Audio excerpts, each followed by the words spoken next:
Ada 3 persoalan besar ya yang dihadapi oleh kota-kota besar, baik itu Jakarta ya, Jabodetabek khususnya, tapi juga terjadi di Bandung ya, Semarang, Jogja, Surabaya, bahkan sudah mulai di Medan, Makassar juga ya. Persoalannya klasik. Satu, kota-kota kita tidak didukung oleh sistem transportasi massal yang handal ya. Bisa dikatakan bahkan kota-kota kita dibangun menjadi kota motoris, di mana masyarakat dalam tanda petik dimanjakan untuk menggunakan kendaraan pribadi, baik itu motor maupun mobil, ke tempat-tempat tujuan yang sebenarnya juga tidak jauh-jauh amat ya. Artinya kalau kita didorong untuk jalan kaki atau naik sepeda misalnya, tidak lebih dari 10-15 menit gitu ya. Tetapi karena kota kita memanjakan pengguna kendaraan pribadi, maka ketergantungan terhadap kendaraan pribadi ini membuat kota tadi semakin mudah untuk macet maupun polusi udara. Itu nomor satu. Nomor kedua yang tidak kalah penting juga, sistem tata kota kita juga.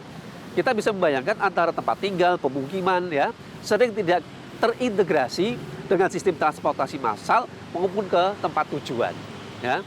Bahkan dalam lingkungan sekitar misalnya tempat pemukiman, karena tidak terintegrasi dengan baik, warga enggan berjalan kaki atau bersepeda ke tempat-tempat tujuan yang sebenarnya dalam lingkungan sekitar mudah dicapai dengan jalan kaki maupun sepeda. Ya. Padahal sekarang konsep kota-kota di dunia menuju ke kota 15 menit atau 10 menit, ya, di mana warga itu didorong jalan kaki atau naik sepeda cukup 10-15 menit.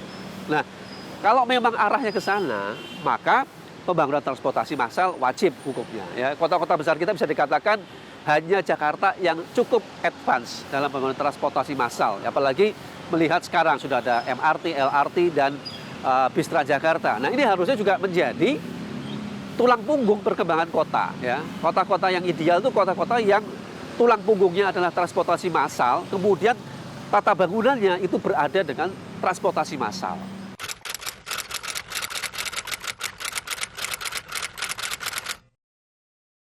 Kota-kota kita harus menyediakan hal yang paling sederhana, trotoar. Ya. Kenapa trotoar? Karena trotoar mengajarkan kita untuk jalan kaki yang aman dan nyaman ke tempat tujuan. Bagaimana mendorong warga untuk berjalan kaki ke tempat tujuan, ke sekolah, ke toko, ke warung, dan jangka pendek dekat sekitar rumah, kalau kondisi trotoarnya tidak aman dan nyaman. Ya. Artinya nyaman buat anak-anak, nyaman buat ibu hamil, nyaman buat lansia misalnya. Nah, ini menjadi PR. Karena apa? Ternyata tidak semua kota-kota kita menyediakan trotoar yang aman dan nyaman, apalagi lebar seperti sekarang gitu ya. Bisa dikatakan baru Jakarta, Jogja misalnya, ya, Surabaya, Bandung juga sudah mulai, beberapa kota yang sudah mulai mengarah menyediakan trotoarnya. Ya, jadi itu hal yang sederhana tapi seringkali diabaikan. Sediakan trotoar yang aman dan nyaman, terintegrasi dengan transportasi massal. Kita membayangkan warga dari rumah jalan kaki nyaman ke tempat halte ataupun stasiun, gitu ya. Kemudian dari tempat halte stasiun itu turun jalan kaki lagi ke tempat tujuan, itu aman dan nyaman. Itu dulu.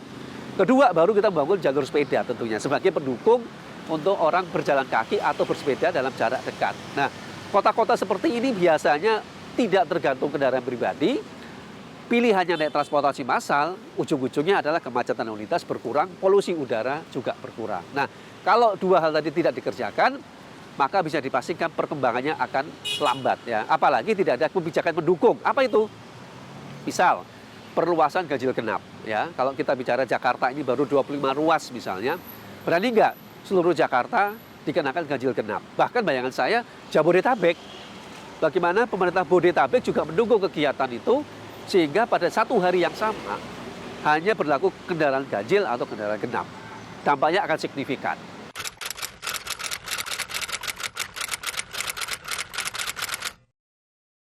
Ya, kalau secara umum apa yang dilakukan oleh pihak kepolisian bisa dikatakan sudah cukup bagus ya.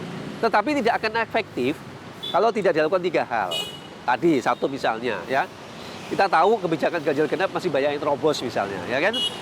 Tidak mungkin juga semua polisi bisa melakukan pengawasan. Yang diperlukan kan kesadaran masyarakat. Bagaimana masyarakat secara sukarela, yaitu ya, pada hari genap menggunakan kendaraan genap, pada hari ganjil menggunakan ganjil. Ini kan konsep dasarnya adalah mengurangi 50% penggunaan kendaraan pada hari itu, gitu kan? Jadi jangan hanya mengandalkan pihak kepolisian untuk mengawasi, gitu. Takut karena polisi, misalnya, tapi kesadaran itu muncul dari masyarakat. Gitu. Kedua, munculnya tadi itu parkir liar, juru parkir liar, gitu ya.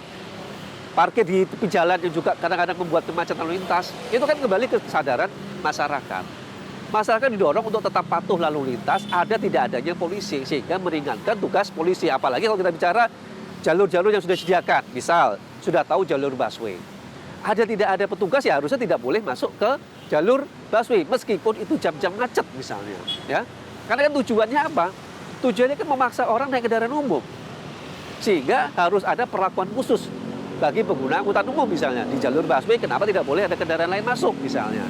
Kesadaran masyarakat kan harusnya bukan menerobos, tetapi bagaimana mereka sadar beralih menggunakan bis Transjakarta misalnya. Jadi ini penting untuk apa? Untuk membangun kesadaran bersama bahwa mengurai kemacetan lalu lintas itu dilakukan bersama-sama, baik itu oleh pihak kepolisian, oleh masyarakat maupun Pemda. Tidak mungkin hanya salah satu sektor saja yang berjaga. Ketiga yang tidak kalah penting, pada akhirnya adalah pihak kepolisian kan pada ujung ya, artinya penertiban, pengawasan ada di kepolisian, pemberian sanksi juga ada kepolisian. Tapi yang lebih penting lagi adalah bagaimana polisi juga memberikan kesadaran kepada masyarakat terhadap upaya-upaya pengurangan kendaraan, pembatasan kendaraan. Itu tujuannya apa? Tentu adalah mengurangi kemacetan lalu lintas. Kalau kemacetan lintas berkurang, kenapa? Polusi udara berkurang gitu ya. Contoh pengalian arus, barier sudah dijejer, itu harus dilaksanakan. Kita terlambat sedikit, padat. Kalau sudah padat, mengurainya repot. Jadi 0530, wilayah Kalimalang, wilayah Kramat Jati, wilayah Pasar Rebo, itu anggota langsung ngecat di lapangan, di persimpangan-persimpangan.